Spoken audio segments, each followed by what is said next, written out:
RXR Chairman and CEO Scott Rechler. He is one of the city's largest real estate owners. Joins us now to talk about that. And we sometimes get to some other things, but good to see you. Good to see you, too. I mean, I can remember us having plenty of conversations, and they've usually started on a fairly morose or dour or however you want to describe it. That way to actually. No, but I was surprised at the level of optimism in the story today and/or the numbers themselves. Are you surprised? I mean, listen, I've been living it, so I'm not surprised. And, you know, even your last guest, everyone's talking about this AI revolution, right? And you think about what makes companies successful in AI, it's compute power and people power. And Manhattan office buildings are the people data centers of the AI era. And so what we've seen is this big surge of companies that are looking to grow. They need the talent, and to be able to attract the talent, they need the best space that's well located, that has the best amenities, and they want to be in a city like New York that has this incredible ecosystem that brings together capital, people,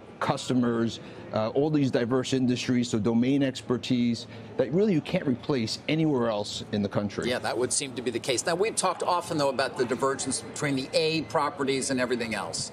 And even during the tougher times, not that long ago, the best properties were still garnering significant leases. Has that changed? Are we starting to see it trickle down now, given the scarcity? Yeah, so there still is this flight to quality, right? As a matter of fact, in the first 9 months of this year, there are like 140 leases signed at over $100 a foot, which is as many as all of last year.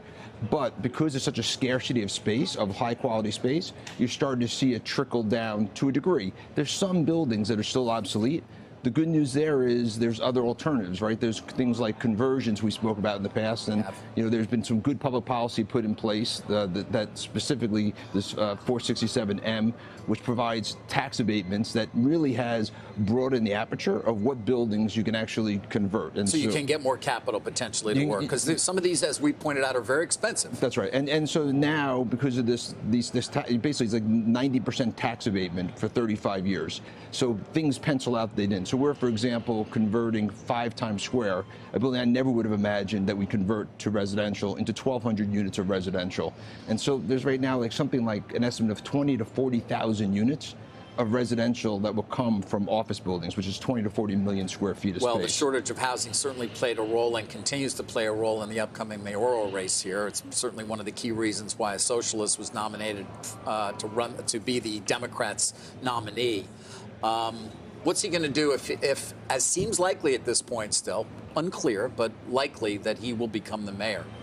Listen, I mean, New York's in a unique spot, and people don't appreciate it. Like, different than LA and San Francisco, a lot of the governance and oversight of New York City falls to the governor, right? You can't raise rent, you can't raise real estate taxes, you can't raise taxes, fiscal responsibility, public safety dollars, that falls with the governor. And the governor's been very clear that she's not going to let a mayor come in and raise taxes. Now, where they have some capability is on rent, particularly on rent-regulated apartments. There's a committee that the mayor appoints, and he's been pretty clear that he wants to freeze rents. Now, that's a formula that's been tried before and it's failed before, because the way you actually create more affordability in housing is build more housing. And so, the hope is if he becomes mayor, we got to convince him. Have you talked to him? I've met with him. He's come to my office. What do you think?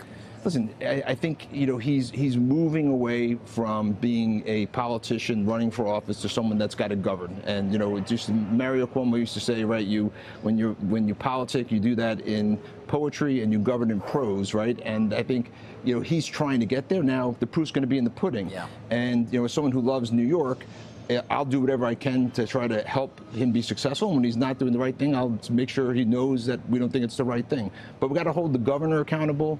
If things go bad in terms of public safety, that's probably the biggest risk to the city. And if we need help, we could maybe turn to the president. Yeah, we might. Although, I mean, to your point, he will have a lot of influence over the NYPD. So the mayor does. And I think that's the area. When I spoke to him, like, that's the most critical thing, right? If he loses that support, if he doesn't make sure that this city feels safe, is safe, and that the NYPD is behind him, he's going to be a one-term mayor.